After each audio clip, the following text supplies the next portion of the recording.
Hello friends, how are you? Welcome to our YouTube channel Dhyan Commerce, the key of success. Please like, subscribe, share and press bell icon for notifications. Thank you.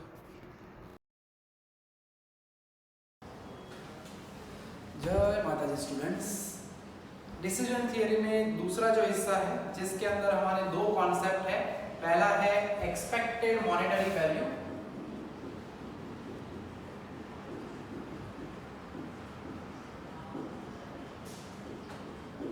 जिसे हम short में कहते हैं EMV। अब ये जो हिस्से हैं उसे हम इंक्लूड करते हैं डिसीजन अंडर रिस्क के अंदर, EMV एंड EVPI।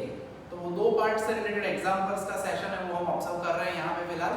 और एक्सपेक्टेड मॉनेटरी वैल्यू, उसकी फॉर्मूला जो है हमारे पास वो रहती है EMV is equal to double sigma OIJ into PJ, where OIJ is nothing but it is pay off values. Pay off value का पार्ट हम आगे देख चुके हैं, of ith act and jth event. And pj जो है pj उसे हम कहते हैं it is nothing but it is the probability of jth event. And technically expected monetary value यानी EMV की वैल्यू जिस एक्ट के लिए सबसे ज्यादा होती है उस एक्ट को हम कंसीडर करेंगे एज बेस्ट एक्ट। ठीक है, तो इसके लिए एग्जांपल के लिए हम ये OIJ PJ यूज नहीं करेंगे बच्चों। हम लिखने वाले हैं उसके लिए फॉर्मूला थोड़ा सा मॉडिफाई करते हैं। OIJ PJ की जगह में हम लिखेंगे एक ही सिग्मा लिखने वाले x इंटू पी। तो ये फॉर्मूला एग्जांपल्स में हम यूज करते हैं EMV यानी सिग्मा x इंटू पी। ठीक है, तो ये पहला कॉन्सेप्ट है हमारा। एंड उसके बाद जो है वो है expected value of perfect information, जिसे हम कहते हैं EVPI शॉर्ट में। ठीक है, और ये क्या होता है, तो EMV क्राइटेरिया तो हम कैलकुलेट कर लेते हैं। x दिया जाता है, अलग अलग पे ऑफ वैल्यूज दी जाती है, उससे रिलेटेड प्रोबेबिलिटी को मल्टीप्लाई करेंगे और उसके हिसाब से हमें सिग्मा XP करने से EMV मिल जाएगा। एग्जांपल में अभी हम ऑब्जर्व भी करेंगे। ठीक है, तो EMV तो कैलकुलेट कर सकते हैं, मगर EVPI के लिए ये जो है उसके अंदर हम फॉर्मूला कहते हैं। फिर एक्सप्लेन करता हूँ ये पूरा पार्ट।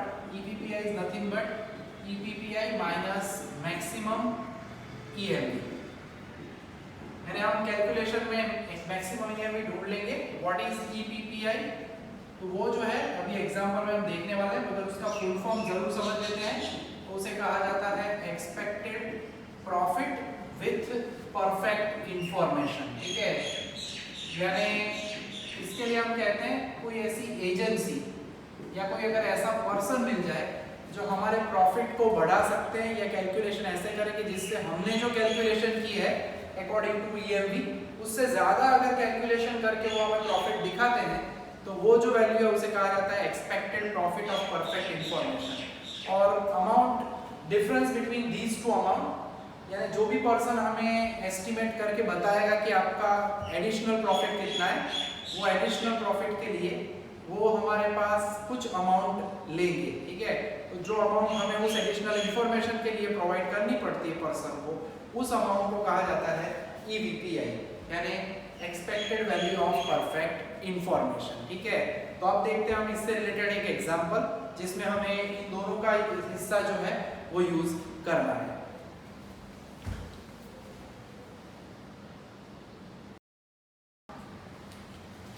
अब उससे रिलेटेड जो एग्जांपल देखना है वो है सम नंबर 29 का F, गुजरात यूनिवर्सिटी 2017 का एग्जांपल है हमारे पास। ठीक है, जिसे हम ऑब्जर्व करेंगे। सम नंबर जो है वो है 29F इन सुधीर प्रकाशन। ठीक है, क्वेश्चन जो है उसके अंदर हमें दिया गया है, यहाँ पे 4 इवेंट्स दी गई है, हमें EVPI ढूंढना है। तो वो हिस्सा पूरा हम यहाँ पे ऑब्जर्व करेंगे।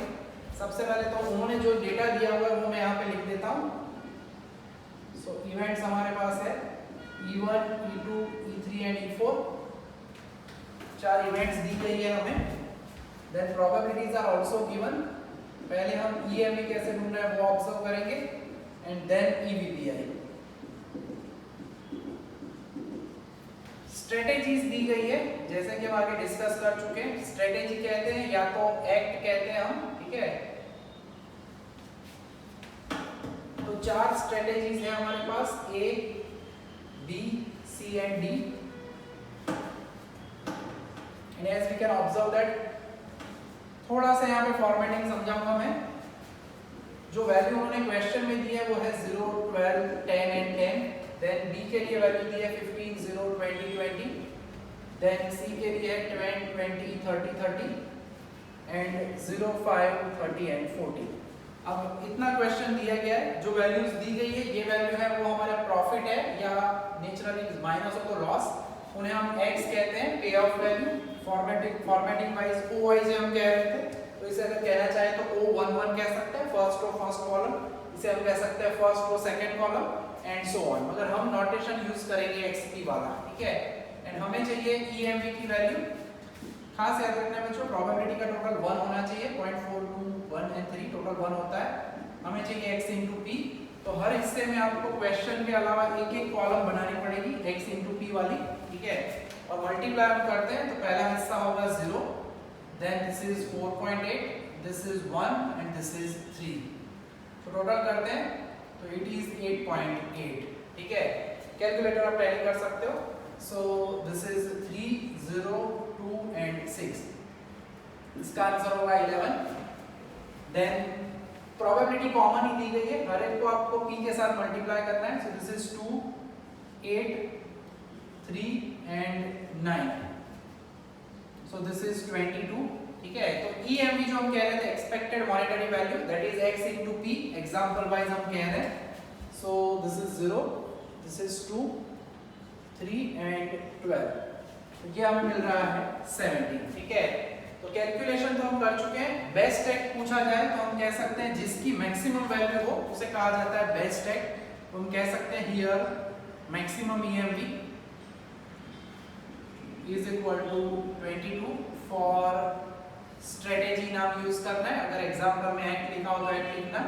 And so C is the best strategy, ठीक है। वैसे ही इस क्वेश्चन में उन्होंने कौन सी स्ट्रेटेजी बेस्ट है वो नहीं पूछा, बट ऑल वो हम यहाँ पे कह रहे हैं। अब हमें सीखना जो मेन पार्ट है बच्चों वो है EVPI कैसे ढूंढना है। क्वेश्चन में मेन उन्होंने यही पूछा है, what is EVPI, find EVPI from the following matrix, ठीक है। तो सबसे पहले तो हमें EVPI की फॉर्मूला वैसे अभी हमने ऑब्जर्व की ही है। EVPI is equal to EVPI minus maximum EMV, जिसके अंदर आप ऑब्जर्व कर ही सकते हो। अभी अभी हम मैक्सिमम EMV तो लेके आए 22, ठीक है।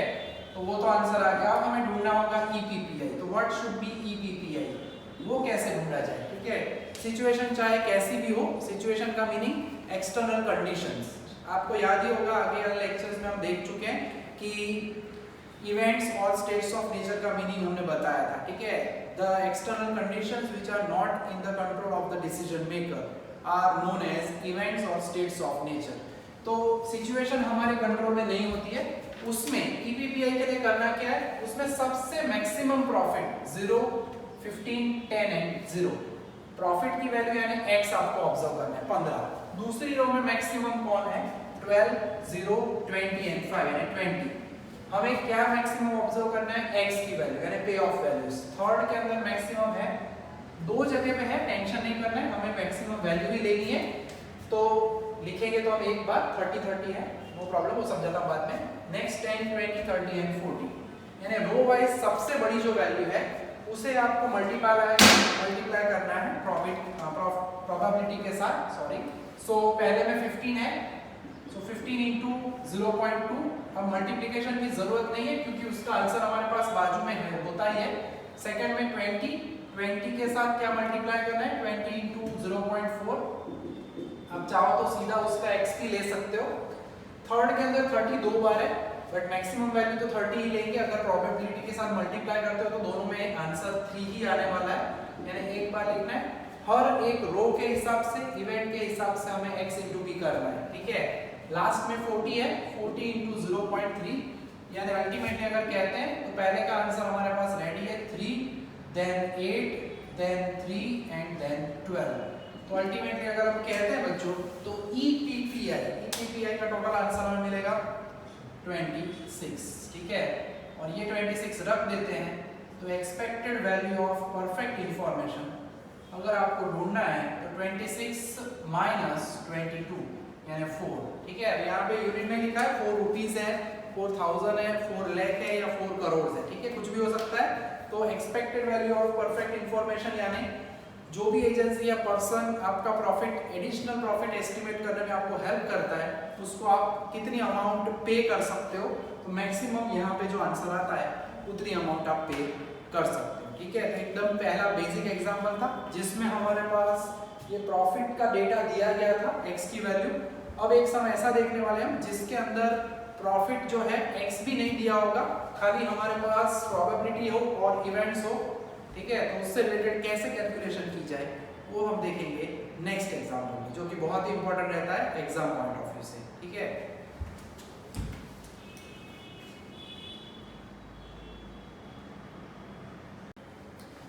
तो एक और इम्पोर्टेंट एग्जाम्पल हम ऑब्जर्व कर रहे हैं गुजरात यूनिवर्सिटी 2017 से, जिसके अंदर हमें अब पे ऑफ वैल्यूज नहीं दी गई है बच्चों। तो कैसे कैलकुलेट करना है, सबसे पहले तो ऑब्जर्व करेंगे 29 का डी है सुधीर प्रकाशन की बुक में, पेज नंबर 52 है एंड अभी क्वेश्चन हम देखने वाले हैं। उन्होंने दिया क्या है, तो सबसे पहले उन्होंने हमें दिया हुआ है सेलिंग प्राइस, ठीक है।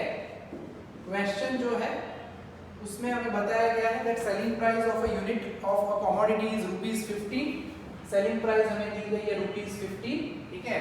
देन बताया गया इट्स कॉस्ट प्राइस बताई गई है, कॉस्ट प्राइस इज ₹11, ठीक है।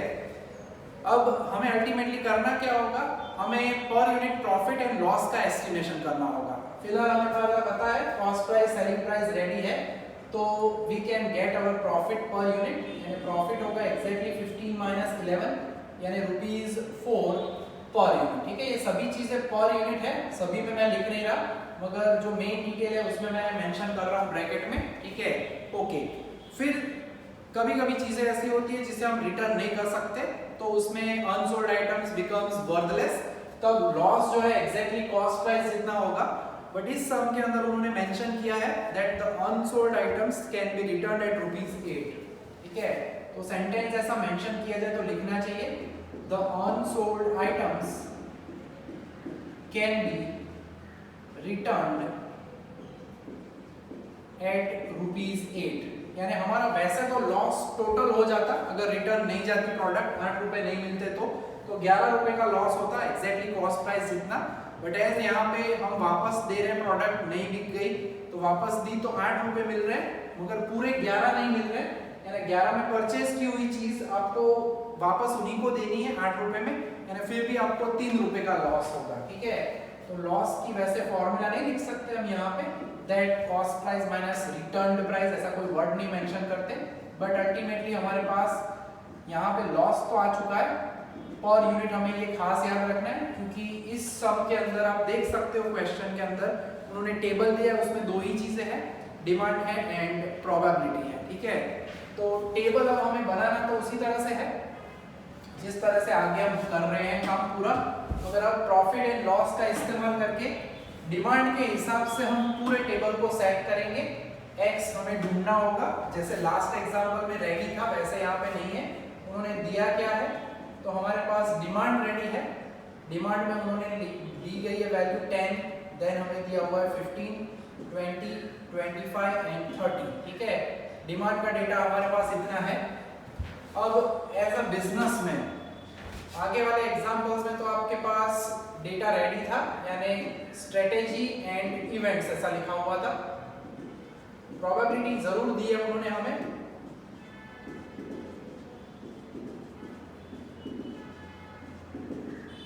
मगर बाकी की कैलकुलेशन है वो हमें खुद करनी होगी, थोड़ा सा ध्यान रखते हुए। अब एज अ बिजनेसमैन अगर आपके पास कोई भी प्रोडक्ट्स का कमोडिटीज का डेटा अवेलेबल है, डिमांड का डेटा, यानी 10 से लेके 30 तक की प्रोडक्ट पास्ट में बिक चुकी है, तो आपको मेंटेन करना होगा डिमांड के हिसाब से स्टॉक। तो हमेशा याद रखना है इवेंट की जगह पे डिमांड रहती है, और यहाँ पे हम जो स्ट्रेटेजी कहते हैं उसकी जगह पे हम स्टॉक लिखेंगे, ठीक है। और वो यूनिट्स कितने होंगे, तो एग्जैक्टली जो डेटा हमारे पास है 10, ठीक है, देन 15, then 20, देन 25 एंड 30। अब हमारे पास यहाँ पे सबसे पहले तो जैसे अब तक होता था वैसे पूरा हिस्सा रेडी नहीं है, यानी हमें x भी एस्टिमेट करना है खुद ही और बाद में प्रोडक्ट करेंगे और हमें बेस्ट जो यूनिट स्टॉक करने चाहिए वो हमारा फाइनल आउटपुट रहता है।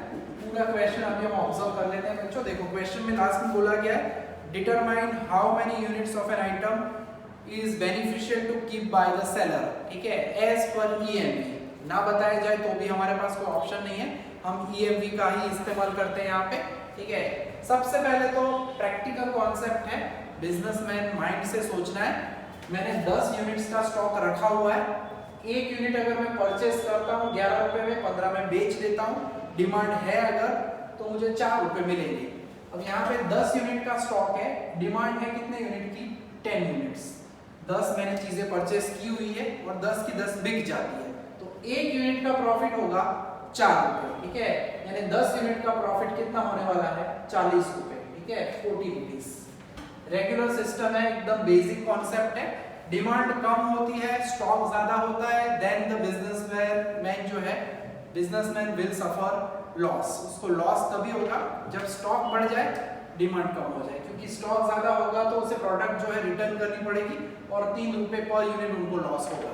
मगर उल्टा हो तो, जैसे कि अब स्टॉक 10 यूनिट का है, कोई 15 मांगे या 20 मांगे या 25 मांगे या 30, हमारे पास 10 ही प्रोडक्ट्स है, मैं 10 प्रोडक्ट सेल करूंगा सीधा ही, तो मुझे प्रॉफिट मिल जाएगा 40 रुपए। यानी if demand exceeds the stock then profit remains constant. ये सेंटेंस को दिमाग में फिट कर देना, या हम ऐसे बॉक्स बनाएंगे, डिमांड एंड स्टॉक इक्वल हो, वहां पे जो वैल्यू है उसके नीचे सेम ही आएगा आंसर। रीजन,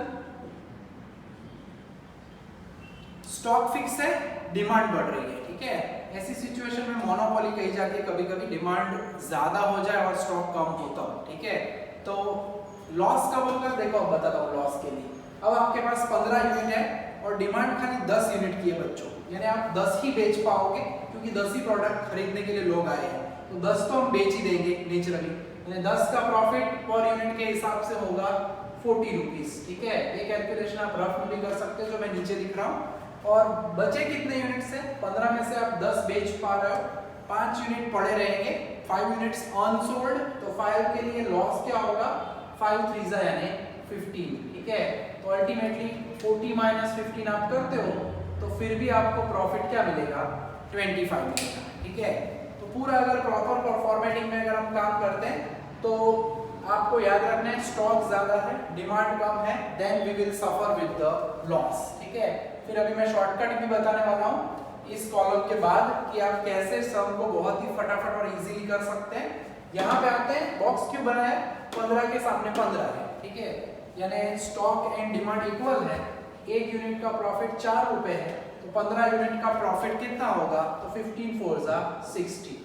उसी तरह से बच्चों आप जहां जहां डिमांड एंड स्टॉक सेम है वहां पे ऐसे बॉक्स बना सकते हो, और जैसे कि आप मैं 20 कहता हूं तो 20 के सामने 20 यूनिट्स आप सेल करोगे तो 20 का आपको प्रॉफिट मिलेगा 80, 25 के सामने 25 यूनिट सेल करोगे तो आपको प्रॉफिट मिलेगा 100, एंड सिमिलरली 30 के सामने 30 यूनिट्स अगर आप सेल करते हो तो आपको प्रॉफिट मिलेगा 120। एंड एज प्रिस्क्राइब्ड हम पहले कह चुके हैं कि जो स्टॉक है उससे डिमांड ज्यादा हो तो प्रॉफिट रिमेन्स अनचेंज, यानी यहाँ पे क्या रहेगा 60 60 60। आपके पास 20 यूनिट है, कोई 25 या 30 मांगे तो भी आपका प्रॉफिट जो है क्या रहेगा 80 80। एंड 25 के सामने 30 अगर कोई मांगे तो भी आपका प्रॉफिट क्या रहेगा फिक्स, यानी 100, ठीक है। तो कैलकुलेशन में आप ये डायगोनल को सेट कर सकते हो, पहले मैंने 2 के लिए प्रॉपरली समझाया, फिर ये शॉर्टकट यूज कर सकते हो आप, इजीली काम हो जाएगा। लॉजिकल प्रोडक्ट का पार्ट है कि स्टॉक से डिमांड ज्यादा है तो प्रॉफिट कम नहीं होता है, प्रॉफिट रिमेन्स कांस्टेंट। अब यहाँ पे आते हैं, 20 के सामने 10 की डिमांड है, 25 के सामने भी 10 की डिमांड होगी, 30 के सामने भी 10 की ही डिमांड होगी, यानी हर एक के लिए डिमांड 10 फिक्स है, यानी आपका प्रॉफिट 40 रुपए तो होगा ही होगा, इसमें भी 40 रुपए ही होगा, इसमें भी 40 रुपीज ही होगा। क्यों, क्योंकि जितनी डिमांड है उसको आप पर यूनिट प्रॉफिट से मल्टीप्लाई कर सकते हो। लॉस कितना होगा तो सोचना है, 20 में से 10 बेच रहा हूं मैं, 10 यूनिट पड़े रहेंगे, 10 का लॉस मिला के होता है 30। 25 में से 10 बेच रहा हूँ, 15 यूनिट पड़े रहेंगे, 15 का लॉस यानी 45 रुपीज। ठीक है, उसी तरह से 30 के सामने मैं 10 बेच रहा हूँ, 20 यूनिट पड़े रहेंगे तो 60 रुपीज होगा लॉस। माइनस करने के बाद आंसर मिलेगा हमें 10, यहाँ पे मिलेगा -5, यहाँ पे मिलेगा -20। ठीक है, सिमिलरली अगर हम कहते हैं बच्चों आगे, तो यहाँ पे आप खड़े रहते हो 20 एंड 15, डिमांड जितनी है उससे प्रॉफिट मल्टीप्लाई करो यानी 60। आगे वाले बॉक्स में भी 60 दिखेगा। 20 में से 15 बेच दिए, 5 यूनिट पड़े रहेंगे, 5 का लॉस कितना होगा 15 रुपए का। ठीक है, यानी 60 माइनस 15। ठीक है, तो वो आंसर हमें क्या मिलने वाला है 45। तो इस तरह से थोड़ा सा कैलकुलेशन करनी है। सिमिलरली यहाँ पे आते हैं, 25 के सामने अगेन 15 यूनिट हम बेच पाते हैं, 15 का जो प्रॉफिट है वो 60 रुपीज होगा। बचे कितने यूनिट, 10 यूनिट बचेंगे, 10 का लॉस नीचे है, बचे हुए यूनिट्स यानी स्टॉक माइनस डिमांड करो, रिमेनिंग यूनिट का आपको होगा नेचुरली लॉस, यानी 10 यूनिट के लिए 30 रुपीज का घाटा, यानी फिर भी प्रॉफिट है 30 रुपीज। ठीक है, आखिर में यहाँ पे दूसरी इस रो के बारे में कहे, 30 में से अगेन 15 डिमांड है, प्रॉफिट 15 4 यानी 60। इन शॉर्ट बॉक्स के पड़ोस में प्रॉफिट तो फिक्स रहता है, जो यूनिट बचते हैं उसका लॉस हमें माइनस करना होता है। 30 माइनस 15, 15 का लॉस यानी 45। ठीक है, यानी यहाँ पे भी आपका प्रॉफिट मिलने वाला है हमें 15। ठीक है, तो ये कुछ कैलकुलेशन हो रही है, बस अब कुछ और सेल बाकी आखिरी कुछ खाने यहाँ पे खड़े रहते हैं। 20 यूनिट है, 25 में से 20 का प्रॉफिट यानी 80 रुपीज एग्जैक्टली लेफ्ट साइड के बॉक्स में दिखता है। बाकी भी बचेंगे कितने 25 माइनस 20, 5 यूनिट का लॉस यानी 15 माइनस करना है हमें, दैट शुड बी 65। ठीक है, एंड लास्ट सेल में वैसे अगर इस रो में बात करते हैं तो 80 रुपीज आपको मिलते हैं। 30 में से आप 20 बेच पाते हो, 10 यूनिट पड़े रहेंगे, 10 का लॉस होगा 30 रुपया, यानी बाकी बचेगा एग्जैक्टली 50। ठीक है, सो अल्टीमेटली अगर आप देखते हो तो 5-5 यूनिट जो है स्टॉक बढ़ रहा है, यानी 5-5 का लॉस, 5 3 15। राइट साइड पे जाओगे तो 15 माइनस जरूर होगा।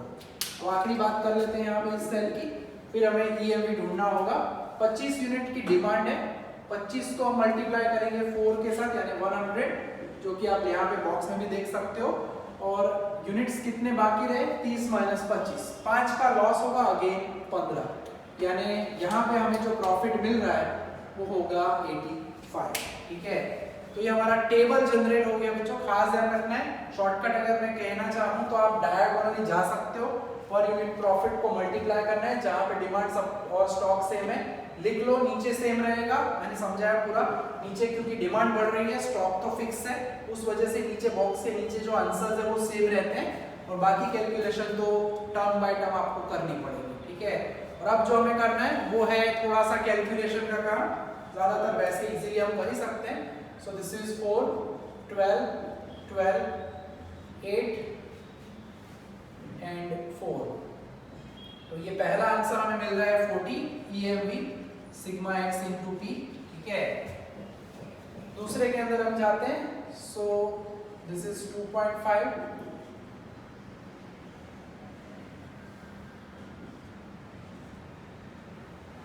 So this is 56.5। ठीक है, चेक कर लेते हैं फिर भी। यस, नेक्स्ट जाते हैं, तो this is 145 into 0.3, so that is 13.5। Calculator का प्रॉपर इस्तेमाल करना है। So this is 24, this is 16 and this is 8। ठीक है, तो टोटल कर लेते हैं, टैली करना जरूरी है, गड़बड़ ना हो जाए आंसर में, इसलिए। So total is 62.5। ठीक है, उसी तरह से आगे बढ़ते हैं। So this is minus 0.5 9 and 65 into 0.30, सो 19.5। 100 है तो वो 20 होगा, 100 है तो ये 10 होगा। So this is 30 plus 19.5 plus 9 minus 0.5, सो 58 होगा ये आंसर हमारा। एट लास्ट अगर हम कहते हैं, so this is -2 and this is 4.5. ठीक है, yes, then 15 85 into 0.2 यानी 17 एंड 120 इंटू 0.10 यानी 12, तो टोटल अगर कर लेते हैं प्रॉपरली, सो आंसर हमें मिलेगा -2, तो वो हमें मिल रहा है 46.5। ठीक है, तो क्वेश्चन उतने भी टफ नहीं है हमारे पास, मगर थोड़ा सा यहाँ पे कैलकुलेशन जो आप करते हो उसमें ध्यान रखना है, बाकी प्रॉब्लम होने वाला नहीं है। और यहाँ पे आप ऑब्जर्व कर सकते हो बच्चों कि सभी वैल्यूज जो है EMV की, उसमें मैक्सिमम वैल्यू क्या है 62.5, और इसमें EVPI नहीं पूछा है, पूछे तो आप मैक्सिमम वैल्यू ले सकते हो, और वो लकीली इसमें डायगोनली होगा। ठीक है, सो हियर फाइनल कंक्लूजन लिखते हैं, maximum EMV is equal to 62.5 for 20 units. अब हमारा क्वेश्चन जो हो फाइनल आंसर 1 मार्क यहाँ पे रहता है, क्योंकि उन्होंने पूछा होता है determine how many units of an item is beneficial to keep by the seller. ठीक है, तो फाइनल आंसर हमें लिखना चाहिए that the seller should keep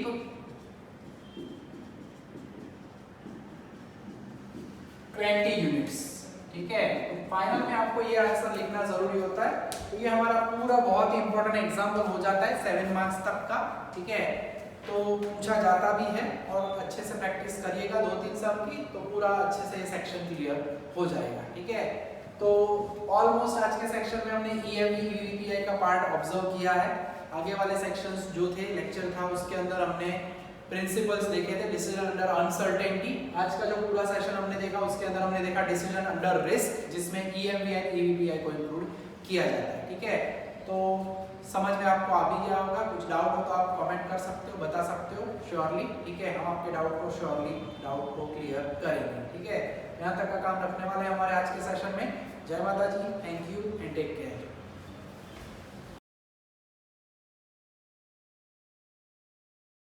Please like, subscribe, share and press bell icon for notifications.